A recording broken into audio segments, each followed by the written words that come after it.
तो आज हम बात करेंगे सोप्स एंड डिटर्जेंट्स की और एक बहुत इन डेप्थ डिस्कशन करेंगे उसके ऊपर। तो सबसे पहले अगर मैं बात करूं तो सोप्स एंड डिटर्जेंट्स में डिफरेंस क्या है। आप देखो किसी तरह का हार्ड वाटर हो सॉफ्ट वाटर हो, सोप्स तो स्ट्रगल करते हैं बट डिटर्जेंट बहुत अच्छे से क्लीन कर देते हैं। तो सोप्स क्या है? सोप्स फैटी एसिड से बनते हैं। उसमें फैटी एसिड को जैसे वेजिटेबल ऑयल को रिएक्ट कराया जाता है अल्कली के साथ। तो फॉर एग्जांपल अगर मैं बात करूं कि मैंने वेजिटेबल ऑयल को रिएक्ट किया सोडियम हाइड्रोक्साइड के साथ, तो मुझे क्या मिला? सोडियम स्टीरेट मिला। और ये ना हमेशा सॉफ्ट वाटर में बहुत अच्छे से वर्क करते हैं, बहुत अच्छे लादर देते हैं। लादर में तो झाग बहुत आती है, क्लीनिंग बहुत अच्छे से होती है। लेकिन अगर मैं बात करूं हार्ड वाटर जिसके अंदर कैल्शियम, उसके अंदर आपके मैग्नीशियम, इस तरह के अगर आयंस हैं, तो वहाँ बहुत स्ट्रगल होती है, वहाँ पे स्कम बनता है, वहाँ पे बहुत अच्छी क्लीनिंग नहीं हो पाती है सोप से। हमें डिटर्जेंट्स की जरूरत पड़ती है। तो डिटर्जेंट्स क्या है? डिटर्जेंट्स जो है सिंथेटिक क्लींजिंग एजेंट्स हैं जो कि पेट्रोलियम बेस्ड हाइड्रोकार्बन से बनते हैं। ये हार्ड वाटर और सॉफ्ट वाटर दोनों में ही बहुत अच्छे से काम करते हैं। एक ऐसा प्रोसेस जिसके थ्रू आपका सोप बनता है उसे सेपोनिफिकेशन प्रोसेस बोलते हैं। क्या बोलते हैं? Saponification process. और हीट करिए ऑयल को, नेचुरल ऑयल को हीट करिए, फॉर एग्जांपल कोकोनट ऑयल को हीट किया, उसमें सोडियम हाइड्रोक्साइड ऐड किया आपने हीटेड ऑयल में, तो आपको क्या मिलता है? आपको मिलता है एक केमिकल रिएक्शन के बाद सोप मिलता है आपको, और ग्लिसरॉल मिलता है। ये सोप जो होता है हार्ड हो जाता है, और हार्ड करके हम इसे छोटे छोटे बार्स में काट सकते हैं जिसे हम सोप की तरह यूज कर सकते हैं। अब क्लीनिंग मैकेनिज्म क्या है सोप का? सोप का क्लीनिंग मैकेनिज्म क्या है? सोप के अंदर आप देखोगे दो पार्ट्स होते हैं।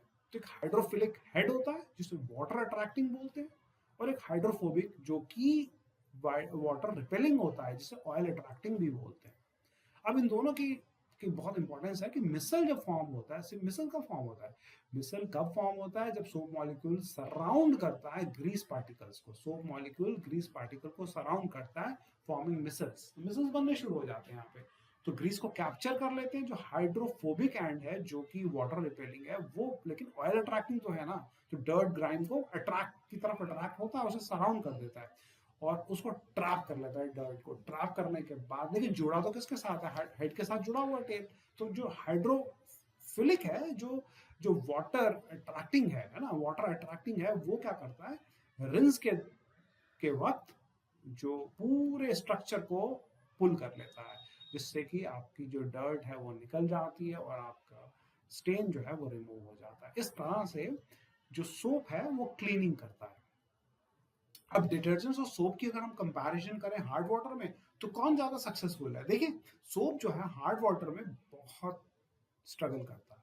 तो वो इनसॉल्यूबल्स कम फॉर्म करता है जो कि कैल्शियम और मैग्नीशियम आयन से बनती है, जिससे क्लीनिंग इफेक्टिवनेस रिड्यूस हो जाती है। लेकिन डिटर्जेंट जो है हार्ड वाटर में क्यों वर्कआउट करते हैं, क्यों अच्छे से काम कर जाते हैं? क्योंकि वो सल्फोनेट और सल्फेट ग्रुप्स उसमें होते हैं जो कि रिएक्ट नहीं करते आयंस और मिनरल से हार्ड वाटर के, इससे कि क्लीनिंग एफिशिएंटली हो जाती है। तो इको फ्रेंडली अगर आपको चॉइस अगर लेनी है तो आपके लिए सॉफ्ट वाटर में सोप बहुत बढ़िया है। हार्ड वाटर में अगर मैं बात करूं तो आपके लिए डिटर्जेंट्स बहुत बढ़िया है। अब साइंस ऑफ लादर की बात करें, किस तरह से झाग बहुत ज्यादा आती है, तो lather forms when air is trapped in soap और डिटर्जेंट सॉल्यूशन। तो देखो इनमें बुलबुले से होते हैं जो, वो एयर के होते हैं, वो एयर ट्रैप हो जाती है इसके अंदर। तो जितनी ज्यादा लादर या जितनी ज्यादा फोम आती है उतना ही बेटर क्लीनिंग एक्शन होता है। तो more lather generally indicates better cleaning action. अब हार्ड वाटर का भी इफेक्ट होता है। तो ये हार्ड वाटर से क्या होता है? सिग्निफिकेंटली लादर कम हो जाती है, और इम्प्रूवमेंट है इसके अंदर। अगर आप सोप यूज कर रहे हैं और आप इम्प्रूव करना चाहते हैं तो आप थोड़ा सा उसमें pinch of baking soda add करिए, तो हार्डनेस इम्प्रूव होगी, और आपका वाटर जो है वो टुवर्ड सॉफ्टनेस की तरफ जाएगा, और लादर थोड़ी बेटर मिलेगी, आपको ज्यादा मिलेगी। अब कुछ इम्पैक्ट भी है, कुछ दुष्परिणाम भी हैं इसके। किसके? डिटर्जेंट्स के कुछ हार्मफुल इफेक्ट्स भी हैं। तो नॉन बायोडिग्रेडेबल है सबसे पहले, तो डिटर्जेंट ब्रेक डाउन नहीं होते। इससे क्या होता है? वाटर बॉडी इजिली पोल्यूट हो जाती है। फॉस्फेट प्रॉब्लम है। अब फॉस्फेट प्रॉब्लम जब वाटर बॉडीज में फॉस्फेट भी जाता है तो क्या होता है, एल्गल ब्लूम्स हो जाते हैं, मतलब कि एल्गे वहां पे ग्रो कर जाता है। तो बेटर ऑल्टरनेटिव यही रहेगा ना, तो use biodegradable detergent without phosphates और प्लांट बेस्ड सोप्स आप यूज करिए इसमें। अब इसमें कुछ आपको देखेंगे तो फ्रैग्रेंस भी ऐड की जाती है, तो जैसे कि एसेंशियल ऑयल्स की बात करें तो natural fragrances from plants attract people, right. So ये कहाँ से मिलती है, ये एक्सट्रैक्ट होते हैं कहाँ से, प्लांट एक्सट्रैक्ट, एनिमल एक्सट्रैक्ट, इसके थ्रू एसेंशियल ऑयल्स बन जाते हैं। तो सिंथेटिक परफ्यूम्स की बात करें तो मैन्युफैक्चर्ड सेंट्स जो होती हैं वो, अब देखो सिंथेटिक परफ्यूम्स होती हैं वो हर जगह आप देखोगे आजकल एस्टर्स यूज किए जाते हैं और एस्टर्स के थ्रू रिएक्शंस के थ्रू आपकी स्वीट स्मेलिंग कंपाउंड्स बन जाते हैं।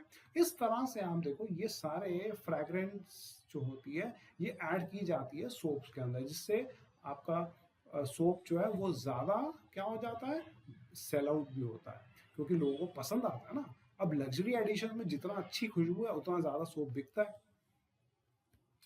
तो सोप स्लिपरी क्यों होता है, देखिए सबसे पहले जब इनिशियल कांटेक्ट जब आपके हैंड्स में सोप से आप को रब कर रहे हो तो आप देखेंगे कि एक केमिकल रिएक्शन जो होता है सोप के अंदर, सोडियम हाइड्रोक्साइड है वो वाटर मॉलिक्यूल्स के साथ रिएक्ट करता है, एक लाइव फॉर्म होती है। ये लाइव फिल्म स्लाइमी फिल्म होती है जो फ्रिक्शन को रिड्यूस करती है, जिसके बाद हमें स्लिपरी फीलिंग आती है। अब टेम्परेचर इफेक्ट भी होता है। अब देखो आप देखो सोप जो है वो कोल्ड वाटर में इतना अच्छा क्लींजिंग नहीं कर पाता, क्यों, क्योंकि फैटी एसिड को एक टेम्परेचर तो चाहिए हीट को उनको ब्रेक डाउन करने के लिए, डिसॉल्व करने के लिए। वार्म वाटर में अच्छी ज़्यादा क्लीनिंग हो जाती है। तो ऑप्टिमाइज जो परफॉर्मेंस है सोप की वो कहाँ मिल रही है, हमें हमें मिल रही है वार्म वाटर में, हॉट वाटर में। सिमिलरली डिटर्जेंट तो भैया हॉट कोल्ड दोनों में बहुत अच्छी आपको क्लींजिंग प्रोवाइड करता है। लेकिन अगर आपके स्टबन स्टेन्स हो, मतलब कि जिद्दी दाग हो, तो आप अगर सोचें तो इसमें थोड़ा सा हॉट वाटर ऐड करिए, तो इसमें डिटर्जेंट ऐड करिए तो क्लींजिंग बहुत अच्छी हो जाती है यहाँ पे। तो why washing machines use detergents, देखिए सबसे पहले इस बात है कि सुपीरियर परफॉर्मेंस मिलती है इससे ना, दोबारा जो ग्राइम है जो मैल है वापस कपड़ों पे नहीं आती। और दूसरी बात ये है कि टेम्परेचर वर्सेटिलिटी है, अब ये ना दोनों टेम्परेचर हॉट और कोल्ड दोनों में ही वर्क करता है। उसमें स्कम फॉर्मेशन भी नहीं होती और एंजाइम एक्शन भी बहुत अच्छे से हो पाता है इसमें, जिससे कि स्टेन्स जो हैं और जो दाग हैं वो निकल जाते हैं। तो सबसे पहली बात करें नेचुरल वर्सेस सिंथेटिक की, तो सोप जो नेचुरल है लेकिन डिटर्जेंट जो है वो सिंथेटिक है। अब वाटर कंपैटिबिलिटी बात करूं तो सोप जो है वो सॉफ्ट वाटर में तो कमाल से अच्छे से क्लीनिंग कर देते हैं, लेकिन हार्ड वाटर में वो नहीं कर पाते। तो डिटर्जेंट हर जगह अच्छे से वर्कआउट कर लेते हैं, मतलब कि डिटर्जेंट जो है अच्छे से क्लीनिंग करते हैं, हार्ड हो वाटर या सॉफ्ट वाटर हो। अब क्लीनिंग मैकेनिज्म की बात करूं तो मिसल्स जो है हेल्प करते हैं, रिमूव करते हैं ग्रीस को और dirt in both cleaning agents, है ना। तो micelles help remove grease and dirt in both cleaning agents, दोनों सिनेरियो में मिसल्स तो होते ही हैं। तो एनवायरनमेंट में इम्पैक्ट की बात करूँ तो डिटर्जेंट्स जो हैं वो ज़्यादा हार्मफुल है, क्योंकि वो नॉन बायोडिग्रेडेबल है। अगर उसमें फॉस्फेट्स हो तो वाटर बॉडीज में एल्गल ब्लूम्स हो जाते हैं, वो एल्गे ग्रो कर जाता है। अब आपको पता है कि एल्गे ज़्यादा ग्रो हो तो क्या हो जाएगा, ऑक्सीजन डेफिशिएंट हो जाएगा वाटर भी, और उसमें जितनी भी एक्वेटिक लाइफ है वो भी इम्पैक्ट हो जाएगी। तो इस तरह से कुछ फर्क पड़ जाता है वाटर बॉडीज में। अब हमने सोप का एक्शन देखा, सपोनिफिकेशन प्रोसेस देखा, सोप और डिटर्जेंट में डिफरेंस देखा, क्लीनिंग देखी।